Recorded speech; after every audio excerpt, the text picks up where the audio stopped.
राधे राधे भक्तों, हरे कृष्णा। आपको पता है कार्तिक मास कथा सबसे वर्ष में आने वाले सभी मासों में सबसे श्रेष्ठ मास माना जाता है।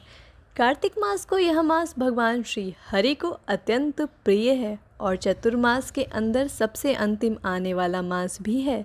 इसी मास के अंदर भगवान श्री हरि 4 मास की योग निद्रा के बाद जागते हैं। इस मास की महिमा का वर्णन अनेक शास्त्रों, पुराणों और ग्रंथों में किया गया है और इस मास के अंदर भी तुलसी देवी की पूजा सेवन की जाती है। विशेष महत्व है। हमें आप सबके कमेंट्स में मिले थे कि आप तुलसी महिमा के बारे में भी जानना चाहते हैं, तो इसलिए आज हैं हम तुलसी माता की देवी की महिमा की कथा का श्रवण करेंगे। श्रीमती तुलसी देवी की महिमा का वर्णन हमें सारे प्रमुख ग्रंथों, वेदों, पुराणों और उपनिषद में प्राप्त होता है। और ऐसा नहीं है कि सिर्फ भगवत भक्त ही तुलसी महारानी की सेवा करते हैं, बड़े बड़े महान ऋषि मुनियों ने भी उनका गुणगान किया है और यहाँ तक कि स्वयं भगवान श्री कृष्ण ने भी तुलसी महारानी को प्रसन्न करने के लिए तुलसी स्तव का पाठ किया था। उनकी महिमा और गुणों का वर्णन करने के भगवान स्वयं भी परम आनंद और शुद्धि का अनुभव करते हैं। विशेषकर हमें पुराणों में तुलसी देवी की महिमा का वर्णन प्राप्त होता है। पद्म पुराण में कहा गया है, धात्री तुलस्य मोहत मया अपि देवे चतुर्मुख न समर्थ भवे भक्त यथा देवश्य। षड्यानी संक्षिप्त में कहा गया जाए कि तुलसी का महात्म इतना अधिक है कि ब्रह्मा भी अपने चारों मुख से उनका गायन नहीं कर सकते हैं।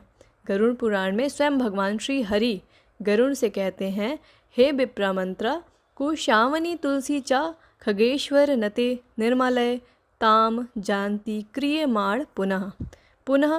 तुलसी ब्राह्मण गावो विष्णु एकादशी खंग पंच प्रवहनान एवं भवा माताम रा।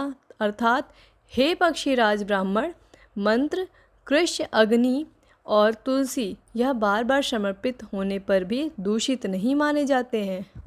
कभी भी निर्मल्य यानी कि बासी नहीं बनते। इनका पूजा में बारंबार प्रयोग किया जा सकता है। हे खगेंद्र तुलसी ब्राह्मण, गौ, विष्णु तथा एकादशी व्रत ये पांचों संसार सागर में डूबे हुए लोगों का नौका के समान उद्धार करते हैं। हे पक्षी श्रेष्ठ विष्णु एकादशी व्रत, गीता, तुलसी ब्राह्मण और गाय ये 6 इस आषाढ़ संसार में लोगों को मुक्ति प्रदान करने के एकमात्र साधन हैं और उन्हें षटपदी कहा जाता है। तो इस प्रकार हम देखते हैं कि गरुड़ पुराण में भी भगवान नारायण द्वारा तुलसी देवी की महिमा का मंडन किया गया है। आइए अब हम तुलसी देवी से जुड़ी हुई एक सुंदर कथा का श्रवण करते हैं। एक समय भगवान श्री कृष्ण रास क्रीड़ा के स्थल से श्री राधिका की अनुपस्थिति के कारण अंतर्ध्यान होकर चले गए। अब ब्रज की गोपियाँ तो श्री कृष्ण की बिरह ज्वाला में जलने लगी और उस चंद्रमा से युक्त शरद पूर्णिमा की रात्रि में श्री कृष्ण को वृंदावन के वनों में खोजने लगी। सभी गोपियाँ भगवान श्री कृष्ण के बिरह में इतनी व्याकुल हो चुकी थीं कि वे सभी पागलों की भांति भांति भिन्न भिन्न वनों में भगवान को खोजने लगीं।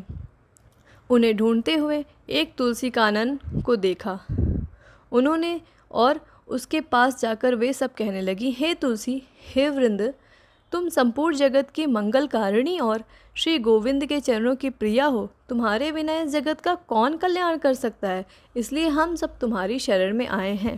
कृपा करो, हमारे जीवन में आनंद और मंगल प्रदान करो।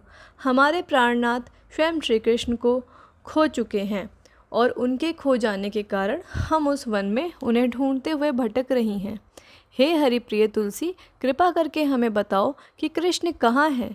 यहाँ एक समाचार पाकर ही हमारा जीवन मंगलप्रद बन जाएगा। इस प्रकार बोलते हुए श्री गोपियों ने आगे कहा, कच्च तुलसी कल्याणी गोविंद चरण प्रिय सहत वाली कुले भी प्रदृष्ट स्त्री प्रियो। हे अत्यंत दयालु तुलसी, तुम्हें तो गोविंद के चरणों हमसे अधिक प्रिय हैं। क्या तुमने अपनी यानी कि तुलसी को पहने और भौर के झुंड से धीरे हुए उनको कहीं इधर उधर से जाते हुए देखा है?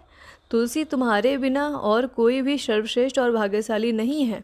तुम तो स्वयं हमेशा गोविंद के चरणों में रत रहती हो और गोपाल तुम्हें अत्यंत प्रेम करते हैं, जिसके कारण वे कभी भी अपने श्री चरणों में तुम्हें दूर नहीं करते हैं। ऐसे गोविंद के चरणों में जिनका सीधा संबंध है, वे सदैव दयालु और परोपकारी होते हैं।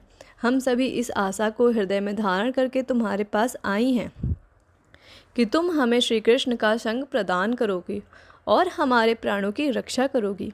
इस प्रकार कृष्ण का वीर सहते हुए अब हमारे लिए हमारे प्राणों को संभाल कर रखना असंभव हो चुका है। हे परम भाग्यशाली तुलसी, अच्युत के बारे में तुम अवश्य जानती होगी। क्या वे इस वन में आए थे? तुम कृपया कर हमें बताकर हमारे जीवन की रक्षा करो। कृष्ण के विरह में अब हम अधीर हो चुकी हैं। अब हमारे अंदर उन्हें खोजने की शक्ति शेष नहीं रह गई है। श्री कृष्ण तो यहाँ ब्राह्मणों से गुंजायमन तुलसी की माला धारण करके आए थे और अब लगता है कि वे शायद इधर उधर कहीं छिप गए हैं। उनके आसपास गुंजायमन भ्रमर की शब्द ध्वनि से उन्हें सरलता से प्राप्त किया जा सकता है, लेकिन हम इतने बिरहा में आ चुके हैं कि उनकी भ्रमर की गुंजायमन ध्वनि को भी नहीं सुन पा रही हैं। इसलिए हे जगत का मंगल करने वाली तुलसी, हम तुम्हें हाथ जोड़कर प्रणाम करते हैं, प्रार्थना करते हैं कि हमें कृष्ण का संग प्रदान करके हमारे जीवन की रक्षा करो। कृपया हमें बताओ कि हमारे प्राणनाथ कहाँ जा चुके हैं। इस प्रकार से वृंदावन की गोपियों ने कृष्ण प्राप्ति के लिए, कृष्ण का संग प्राप्त करने के लिए श्री तुलसी का आश्रय ग्रहण किया था और यही संदेश वे हमें भी प्रदान करती हैं कि भगवान श्री कृष्ण की अनन्य भक्ति प्राप्त करने के लिए मात्र तुलसी महारानी की सेवा पूजी और प्रार्थना ही आवश्यक है। जब भी कोई भक्त भगवत धाम में वापस जाता है तो सबसे पहले वो तुलसी महारानी के पास जाता है और तुलसी महारानी ही उन्हें भगवान के पास लेकर जाती हैं। भगवान की कृपा से सीधे प्राप्त करना असंभव है। यह सिर्फ और सिर्फ उनके शुद्ध भक्तों के माध्यम से ही प्राप्त हो सकती है और इसलिए इस कार्तिक मास में तुलसी महारानी की विशेष पूजा अर्चना करनी चाहिए। तो आप समझ रहे हैं ना भक्तों, अगर हम तुलसी महारानी को प्रसन्न करेंगे तो भगवान विष्णु कृष्ण हमें खुद ही प्राप्त हो जाएंगे। इस कार्तिक मास महात्म कथा की पहली तुलसी कथा श्रृंखला यह कथा आपको कैसी लगी, यहाँ हमें नीचे कमेंट बॉक्स में लिखकर बताइएगा। और इस कथा का अगला भाग सुनने के लिए आपको हमारे चैनल को सब्सक्राइब कर लीजिएगा, नोटिफिकेशन ऑन कर लीजिएगा और अगर संभव है तो हमारे प्रतिदिन तुलसी देवी की पूजा करते हुए इस तुलसी आरती का स्तवन पाठ और श्रवण करना चाहिए। तो आइए अब हम उसी तुलसी आरती का श्रवण करते हैं। नमो नमः तुलसी कृष्ण प्रेयसी, नमो नमः राधा कृष्ण सेवा पावो ही, अभिलाषी ये तोमर शरण।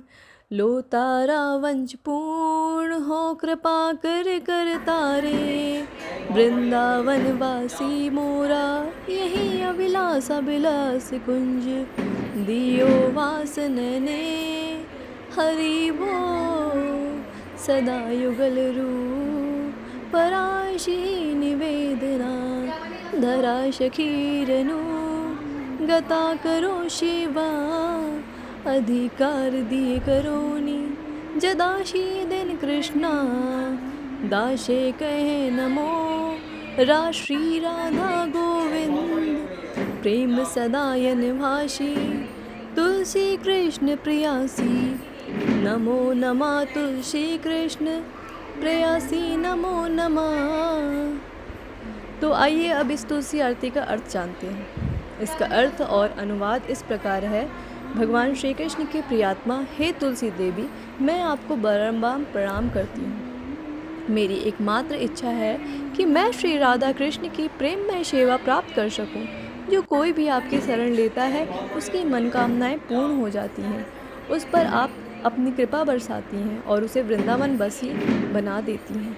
मेरी एकमात्र यही अभिलाषा है कि आप मुझे भी वृंदावन के कुंजों में निवास करने की अनुमति दें, जिससे मैं युगल श्री राधा कृष्ण की सुंदर लीलाओं का सदैव दर्शन कर सकूं। आपके चरणों में मेरा यही निवेदन है कि मुझे किसी भी ब्रज गोपी की अनुचर बना दीजिए और सेवा का अधिकार देकर मुझे आपकी निज दासी बनने का अवसर प्रदान कीजिए।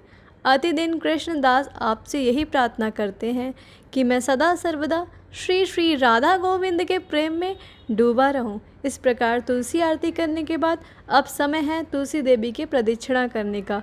और इस तुलसी देवी की प्रदक्षिणा करते समय आप इस मंत्र का उच्चारण कर सकते हैं, यानी कानी चापा पानी ब्रह्म हत्याद कानी चता तानी प्राणः शाति प्रदक्षिणा पदे।